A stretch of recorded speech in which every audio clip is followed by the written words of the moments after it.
अब जो टूल हमने देखना है वो हमारा स्मूथ टूल से नेक्स्ट पैथ अरेजर टूल है। नहायत सिंपल है।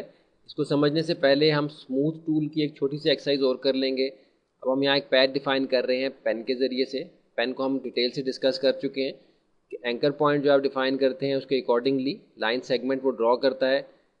क्लिक किया, सिर्फ हमने माउस के बटन को रिलीज़ कर दिया तो अब ये जो एंकर पॉइंट है ये कॉर्नर एंकर पॉइंट है, यानी एक शार्प स्ट्रेट लाइन ये देगा। अगले एंकर पॉइंट तक आए, आप देख रहे हैं स्ट्रेट लाइन है। फिर हमने क्लिक किया क्लिक किया क्लिक किया और इस एंकर पॉइंट पे आके हमने थोड़ा सा ड्रैग कर दिया, इधर भी थोड़ा सा ड्रैग कर दिया, इधर भी थोड़ा सा ड्रैग कर दिया।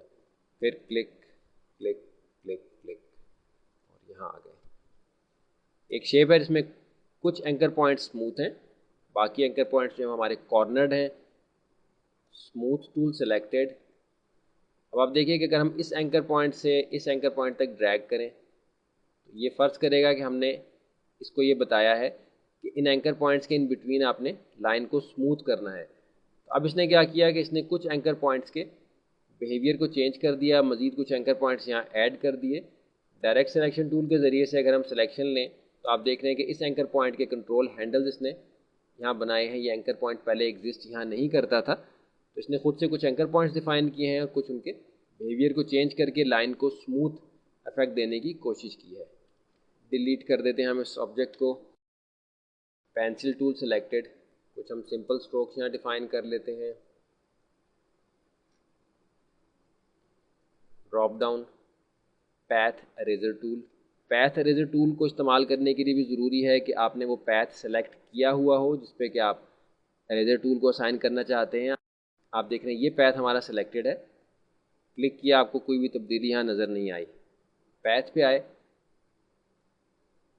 अरेजर टूल के ज़रिए से हमने अरेज किया। नोट करने की बात ये थी कि हमने जिस नोट से स्टार्ट किया है और जिस नोट पे एंड किया है, इन बिटवीन जो पैथ है आपका वो अरेज हो गया है।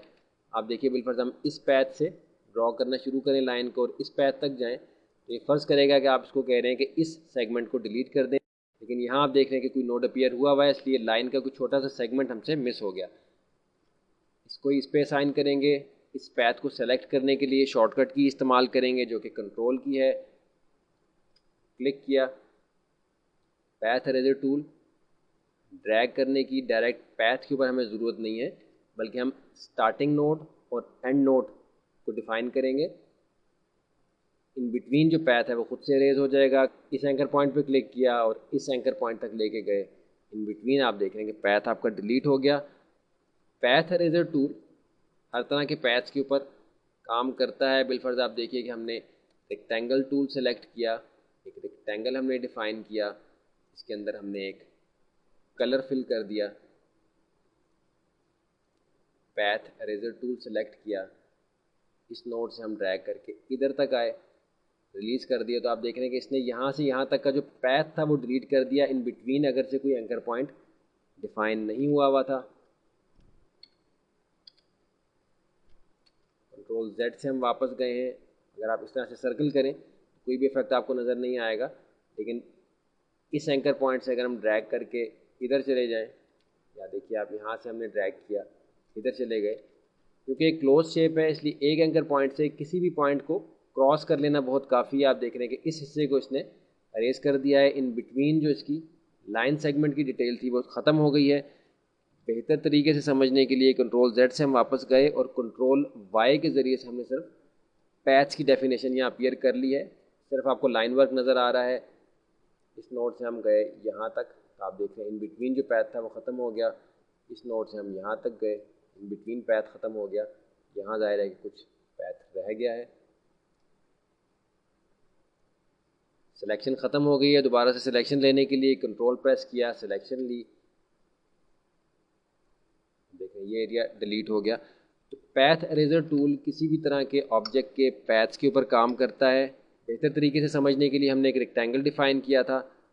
अगर हम एलिप्स डिफ़ाइन कर लें, कलर फिल हुआ है, कलर चेंज कर देते हैं, बॉर्डर का साइज़ इंक्रीज़ कर देते हैं, बॉर्डर की टाइप भी हम यहाँ से चेंज कर देते हैं, साइज़ भी हमने इंक्रीज़ कर दिया, कलर भी हमने चेंज कर दिया। पैथ अरेजर टूल सेलेक्ट किया, सर्कल किया, आप देख रहे हैं कोई इफेक्ट नहीं आया, लेकिन किसी भी एंकर पॉइंट से अगर क्लिक करके ड्रैग किया तो आप देख रहे हैं कि इस एरिया का पैथ इसने यहाँ से इरेज कर दिया। तो इसकी थोड़ी सी प्रैक्टिस कर लें, सिंपल टूल है, लेकिन जितना ज़्यादा इस्तेमाल करेंगे उतना बेहतर इस पर कंट्रोल होगा। कुछ पैथ्स डिफाइन करें, उनके इन लाइन सेगमेंट्स को पैथ इरेजर टूल के ज़रिए से इरेज करें।